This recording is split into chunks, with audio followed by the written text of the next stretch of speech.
Hello everyone, आप सब कैसे हैं? उम्मीद करती हूँ आप सब अच्छे होंगे। और नया साल कैसा बीत रहा है आप सबका?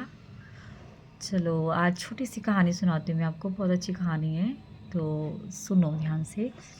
एक आदमी होता है, अपने घर सोया होता है, काफ़ी अमीर होता है। तो उसको ना रात को नींद नहीं आ रही होती, रात के यही 2, पौने 2, ढाई बजे के करीब उसको नींद नहीं आती। तो सोचता है चलो मैं ना चक्कर लगाया होता हूँ, तो मेरा टाइम भी पास हो जाएगा और बाहर जाने से मेरे को शायद अच्छा लगे। और घर में उसको घबराहट भी बहुत हो रही होती है, तो ना घर से बाहर वो गाड़ी लेके निकल जाता है अपनी।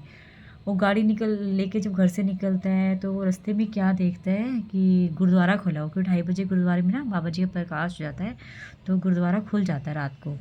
तो 2:30 बजे के बाद प्रकाश हो जाता है। तो वो ना गुरुद्वारे मत्था टेकने जाता है कि चल मैं गुरुद्वारे मत्था टेकता हूँ, थोड़ी देर बैठूंगा तो मेरे मन को थोड़ा सा सुकून मिलेगा और मेरे दिल को थोड़ी राहत मिलेगी और जो घबराहट है वो भी बंद हो जाएगी, भगवान का नाम सुनूंगा तो वो गुरुद्वारे जाके जैसे मत्था टेक के हाथ जोड़ के बैठता है, तो वहाँ पे क्या देखता है कि थोड़े से ना गुरुद्वारे के बाबा जी की ताबियत साहब के पास एक बंदा बड़ी ज़ोर ज़ोर से ना रो रहा होता है। मतलब कि जैसे हिस्से के चक्कर होते, ऐसे ऐसे करके रो रहा होता है। तो वो कहता है ऐसे क्यों रो रहा है ये इंसान, जैसे मतलब कि दिल से कितना परेशान है। तो वो जाते हैं उनके पास और पूछते हैं सत श्री अकाल पाजी। वो कहते हैं सत श्री अकाल। कहता है तुसी क्यों रो रहे हो? नहीं एवें हो सके की हो गया? तो ये ना वो ना उनको देख के उसके रोने की आवाज़ थोड़ी तेज हो जाती है। तो वो ना उनको ना गुरुद्वारे से बाहर ले आता है। तो कहता है मुझे बताओ क्या बात हो गई है? तो कहता है कि पाजी मैं कि मतलब कि क्या बताऊँ आपको, मेरी ना बीबी है और उसका कल ऑपरेशन है। और डॉक्टर ने ना मुझे उसके ऑपरेशन के लिए 4 लाख रुपए मांगे हैं और मेरे पास मतलब कि उनको देने के लिए 50,000 भी नहीं है। और वो कह रहे हैं पहले पैसे जमा कराओ फिर ऑपरेशन करूँगा। और मेरी वाइफ की कंडीशन इतनी ख़राब है कि अगर उनका ऑपरेशन नहीं होगा तो वो मर जाएगी। तो पाजी मैं बहुत परेशान हूँ। तो वो कहते हैं कि अच्छा तुम रो मत, चिंता पहले रोना बंद करो। उनको ना पर्स निकालते हैं और अपना एटीएम कार्ड वगैरह का कुछ देते हैं। वो मतलब कार्ड देते हैं और साथ में थोड़े से पैसे उनकी जेब में पड़े होते हैं, वो भी उनको पकड़ाते हैं। और कहते हैं कि ये चेक है मेरा, इसमें से आप पैसे निकाल लेना सुबह और आप ना अपनी वाइफ का इलाज करा लो, कल ऑपरेशन करा लो। तो वो ना उन तो ना वो कहते हैं अच्छा। तो बाद में ना वो ना अपने ऑफिस का ना एक कार्ड भी देते हैं, कहते हैं ये कार्ड ले लो और जब भी कभी मेरे कभी आपको पैसे की ज़रूरत हो या काम की ज़रूरत हो या किसी भी चीज़ की ज़रूरत हो तो आप मुझे कॉल कर लेना। तो आपके पास ये मेरा नंबर होना चाहिए।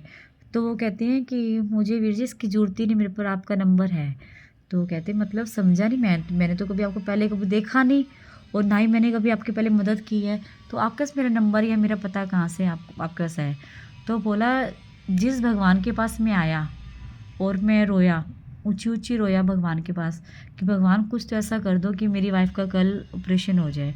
उसी भगवान ने आपको अपने घर में सोए-सोए के उठा दिया और बेचैन कर दिया। आप इतने बेचैन हो कि आप घर से गाड़ी लेके निकल गए और गाड़ी लेके निकले और यहाँ पे आए और आपने रोते हुए देखा और आपने मेरी मदद की। तो भगवान को पता था ना कि आप मेरी मदद करोगे, तो इसी भगवान के पते पे जब भी मजबूर होऊँगा यहाँ पे आऊँगा, भगवान फिर किसी न किसी को भेज देगा, जैसे आपको भेजा है।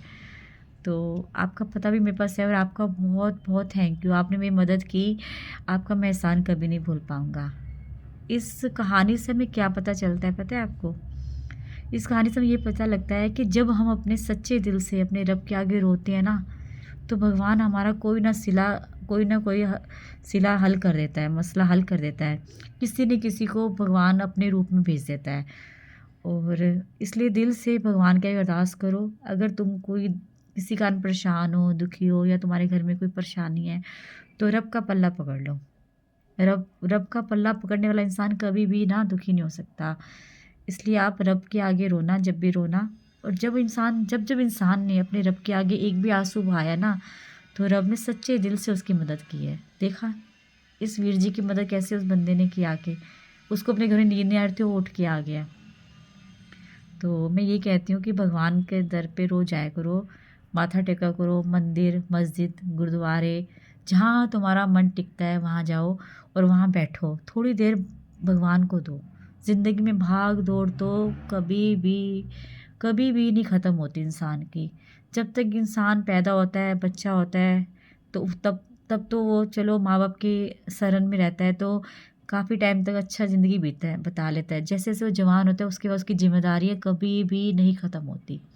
कभी भी नहीं ख़त्म होती। ज़िम्मेदारी एक ख़त्म होती है, दूसरी, दूसरी ख़त्म तीसरी, लेकिन कंटिन्यूअस ज़िम्मेदारी चलती रहती हैं। लेकिन इस ज़िम्मेदारियों में सबसे बड़ी बात है कि अपने रब को मत भूलो, रब का सहारा लो। जो रब का सहारा लेते हैं, रब उनको कभी भी उनको निराश नहीं करता। तो मेरी अगर बातें अच्छी लगी हो तो ज़रूर कमेंट में बताना, और मेरी कहानी अच्छी लगी हो तो ज़रूर बताना, ठीक है? नेक्स्ट टाइम मैं नई कहानी लेके आऊँगी और आपको सुनाऊँगी, ठीक है? बाय। आपकी प्यारी आपकी मनप्रीत आपके सामने आई थी, और अगर मेरी बातें अच्छी लगी हो तो आप ज़रूर लिखना कमेंट में कि आपकी बातें अच्छी लगती हैं, और बुरी लगी तो भी लिख देना, ताकि मैं उस गलती को सुधार के मतलब कि अच्छा बोलना सीखूँ, ठीक है? Okay, bye. Bye bye.